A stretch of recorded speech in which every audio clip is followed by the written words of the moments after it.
My A1C went from 7.4. My last one was 5.7. Now, my cholesterol, I was on meds. The last time I had a cholesterol test that I wasn't on medication was about 3 years ago, and it was 257. And this past May, it was 184 with no meds. Blood pressure was fine. It's my top number used to run. I was getting up to 140s, 160s. And then like within the first week of just changing how I ate, it was dropping down to like 110 on the top number. No acid reflux at all. I hit 165 this past week. So it's close to 60 pounds. It's about 58 pounds I've lost so far. I want to do a little more raw. So I've been eating like a fruit salad with greens underneath it. That's kind of, I like to eat the same thing for breakfast every morning. I have a salad that I like. It's just chickpeas and a bunch of raw vegetables.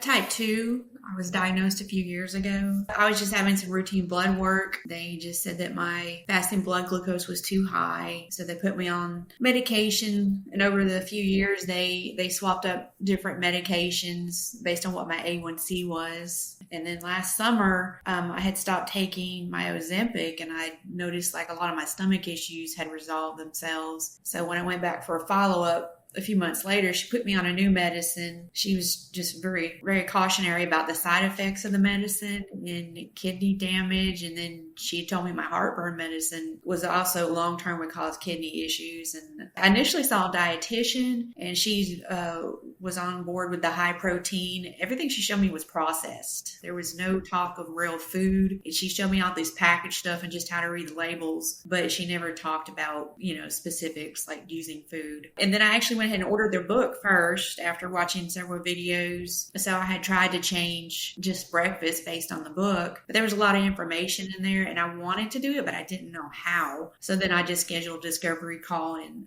signed up for small group coaching because I felt like that's what I needed. I wanted to get there. I didn't need one-on-one, but I did need some guidance. I wanted to eat whole food plant-based, but I didn't know how. Every time I went back to the doctor, she was giving me more medicine, and she wasn't discussing the root cause. And I love her to death. She's a good doctor, but she just gave you a pill, and she wasn't trying to just address the underlying causes and she didn't want to look for different solutions. So I just didn't want to be on medications. I want to go somewhere.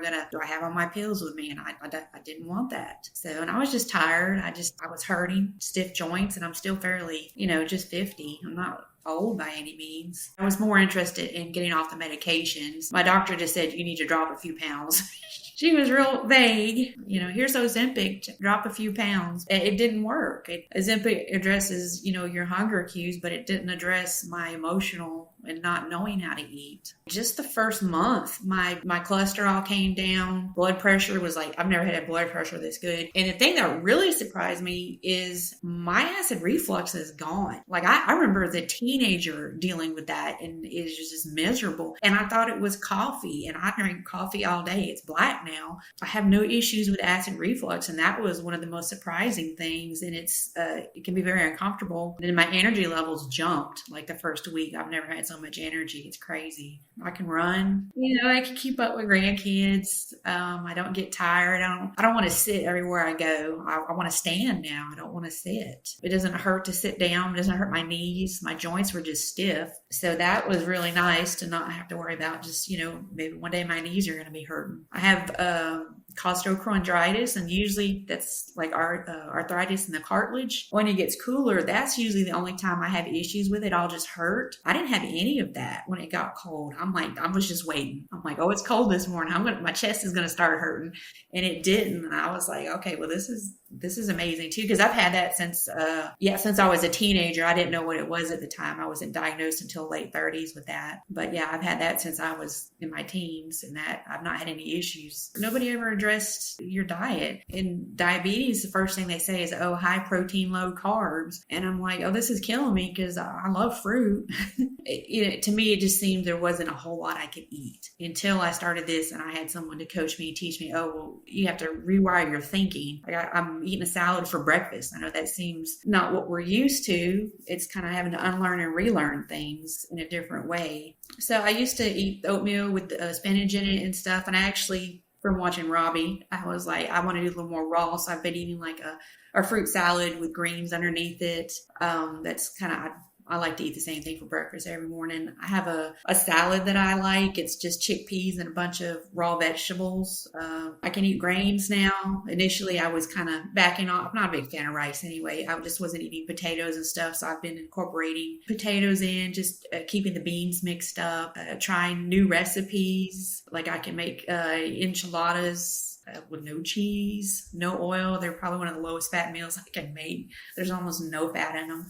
I do like nice cream, just bananas with, I had blackberries in there today. That's kind of just so I can get more calories in. I know I need at least 1,400, and then I'm working out now. So I try to keep it at 1,600 to 1,800 is what my body likes.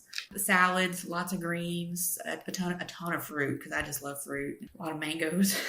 So I don't typically eat after 2 or 3 o'clock, but I start at 4 or 5 o'clock in the morning because I do get up early. Other people may have a different time frame as far as that. So I don't know if it's really intermittent fasting. I'm not like stringent about it, but I am kind of doing that to some extent. My A1C went from 7.4. My last one was 5.7. Now my cholesterol, I was on meds. The last time I had a cholesterol test that I wasn't on medication was about 3 years ago, and it was 257. And this past May, it was 184 with no meds. My doctor was concerned that my HDL was still a little bit low, but she said as far as it overall, she's really happy. And I told her, and she'd wanted me to take like some fish oil supplements. And I told her, I said, well, let's give it 6 more months when I go for my annual in November. I said, if it's still, the HDL isn't where you want it to be, then we can discuss, some supplements.